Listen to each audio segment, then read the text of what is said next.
Has Uluwatu taken over from Canggu as the new hottest tourist destination on Bali Island? It's hard to fathom, but I believe it might have. Once a place where surfers were the only tourists visiting, now we have seen a massive shift towards accommodating all types of travelers and tourists. From couples to backpackers to digital nomads, Uluwatu is becoming a thriving and extremely popular destination to live, travel and explore when in Bali. Now, there have been some major changes that have taken place in the last 6 to 12 months that has increased the desire for so many people living in Bali to make Uluwatu their new home and base. In this Bali vlog, I'll be exposing to you what has caused all of this excitement and why it is even tempting for me to possibly make the move from Canggu to Uluwatu.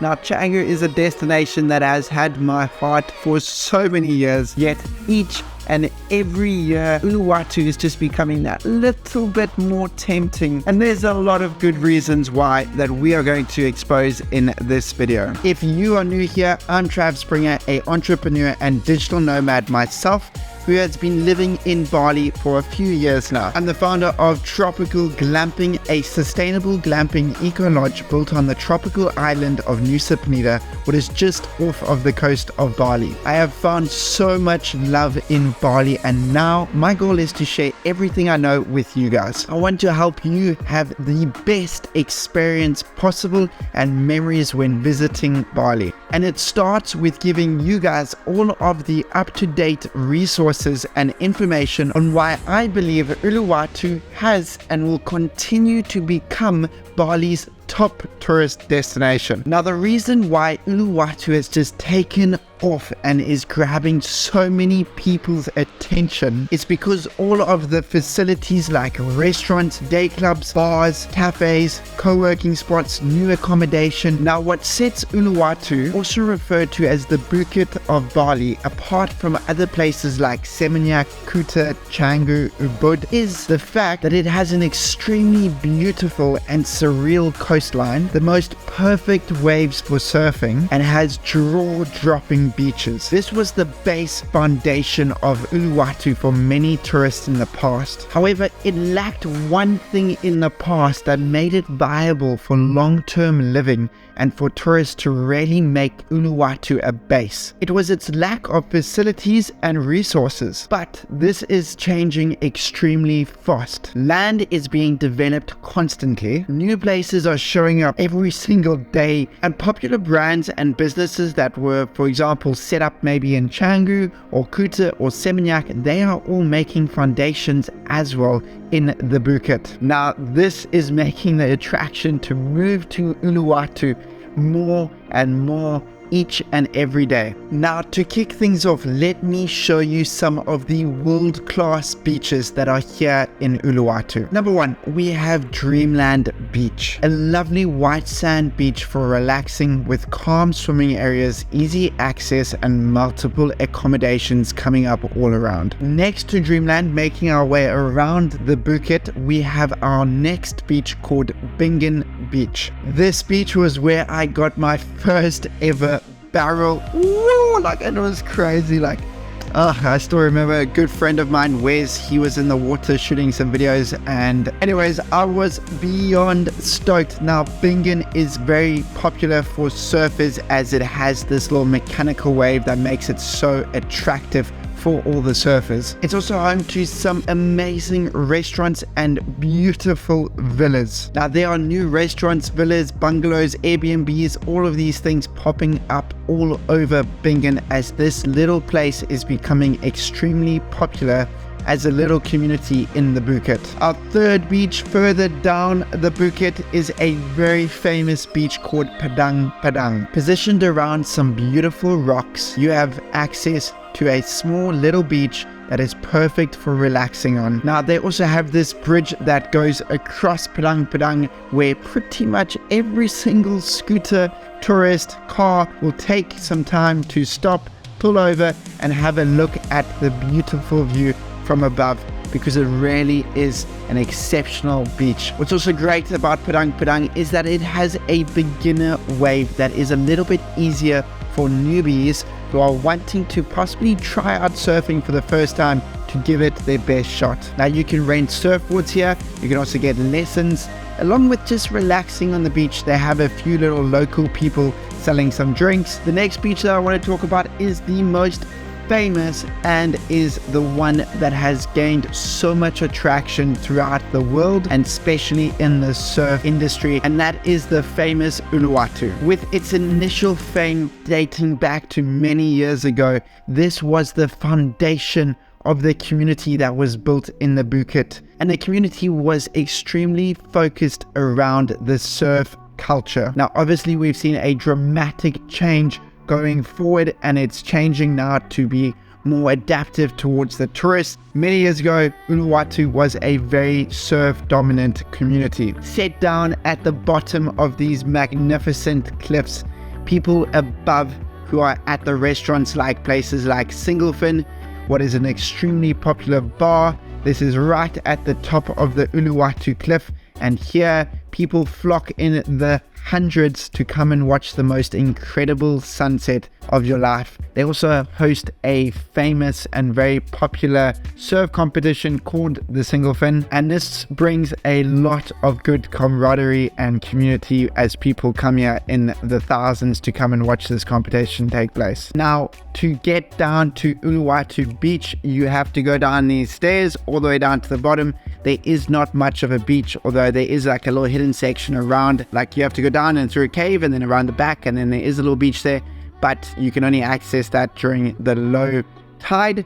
During the high tide, the swell is pretty crazy and it's crashing up against the rocks, making access a little bit more difficult. Next, allow me to introduce you to the delicious and tasty cafes that have popped up here in Uluwatu. On every single corner, there is now something for different taste buds. There are multiple coffee spots, there are healthy organic cafes, there are little shops, there are fruit markets, there are bakeries, there are breakfast, brunch places, organic places, you name it. Uluwatu is now catering to every single need of every single tourist. You now have restaurants from all the way starting from Bingin all the way down to Uluwatu, making it very easy to find a little lunch spot or dinner spot or breakfast, whatever it might be. You are now going to have the possibilities of finding yourself whatever meal that you desire. Next, let's talk about the world-class day clubs that are here in Uluwatu. Uluwatu is continuously seeing the biggest international DJs. Like, I've been here for only 5 years, like I said, and I've been fortunate enough to witness people like Martin Garrix and Marshmello and Kygo and Brody Jenner, and there's people like Jason Derulo, there's Neo. Pretty much any international artist that you have dreamt of seeing, they probably are going to visit and come give a performance of a lifetime here in Bali. We have places like Sunday's Beach Club, Ulu Cliff House, there's millions. But my two favorites that I want to talk about are SAVAYA and El Kabron. If you want to have a time of your life, I guarantee you that a party in Uluwatu is going to leave you mesmerized. So let's talk about El Kabron. El Kabron is set by Dreamland Beach and Bingin. It's perched around 50 to 80 meters above the ocean, right on the cliff, with an infinity pool. You could come here all day. So people do come here from breakfast time all the way towards the evening. In the evening, it does shift sometimes, depending on which day of the week, into more of a party environment. Now, you do have some exceptional artists playing here, like this epic saxophone dude.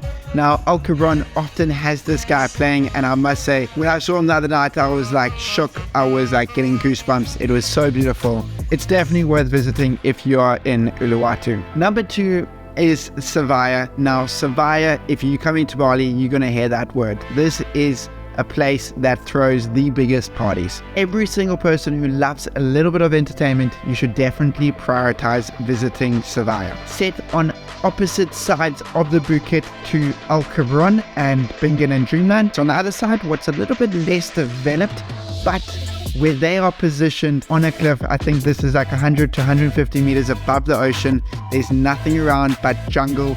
You have beautiful views of the crystal clear water below, waves crashing onto the rocks. It's like you don't really get a place that can give you this feeling. Now, every single weekend, SAVAYA is throwing a different party with new up-and-coming artists, some of the biggest international ones, like I said before. So keep it on your radar. Now, if you're visiting Uluwatu, be sure to prioritize to visit SAVAYA. It is going to leave you speechless. Let's talk about accommodation in Uluwatu. Surf hostels and homestays are incredibly cool. They are pretty much community driven.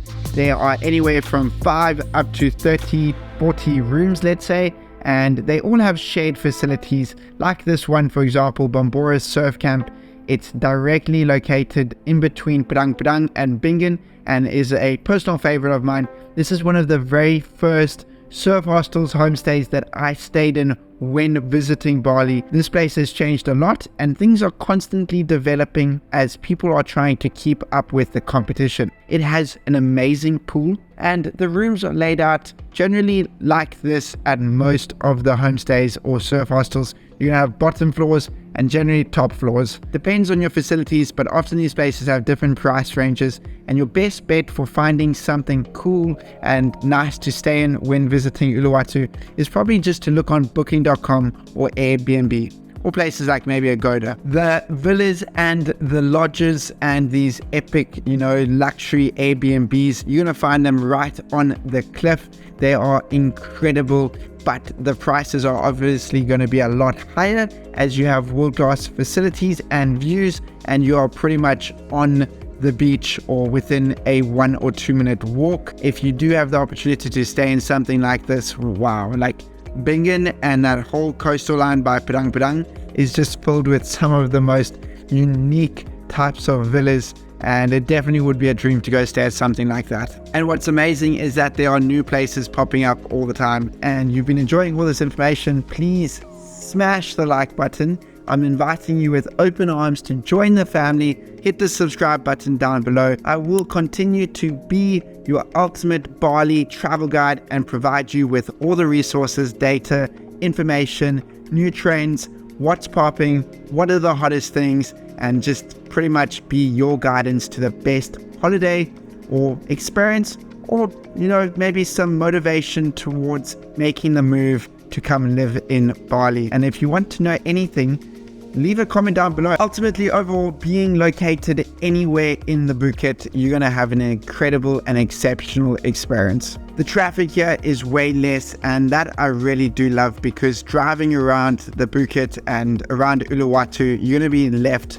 feeling in a way there is still a lot of nature around, what just is generally nice for stimulation. Now I want to talk about some of the facilities that are popping up around Uluwatu that are making this place a little bit more livable and attractive to tourists and not just only surfers. Things such as paddle tennis have come to Uluwatu.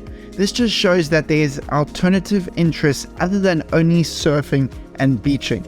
Now this does make it more unique and more attractive for long-term living. There are also many wellness and recreational facilities such as gyms, yoga classes, breathwork camps, and CrossFit classes popping up all over the Bukit. Now this proves to me and so many tourists that Uluwatu is for sure seeing a rise in interest and demand, and is growing at a rapid rate. In a few months, who knows, maybe I just might make the transition from Canggu to Uluwatu. Now another place that is taking off and is in competition with Uluwatu, and I'm not too sure if I'd want to move to Uluwatu or move to this other place, is a small island next to Bali called Nusa Lembongan. It's a close mashup between the two. If you wanted to see 7 attractions that make Nusa Lembongan very interesting for me, well, be sure to check this video over this side. And if you want to see a wide range of Bali vlogs covering multiple different topics, then check this playlist this side. And I thank you guys for joining me in this video. If you made it this far, you guys are flipping epic, and I can't wait to see you guys in the next video. Don't forget to leave a comment down below and I'll happily answer all your questions. Anyways, goodbye. You.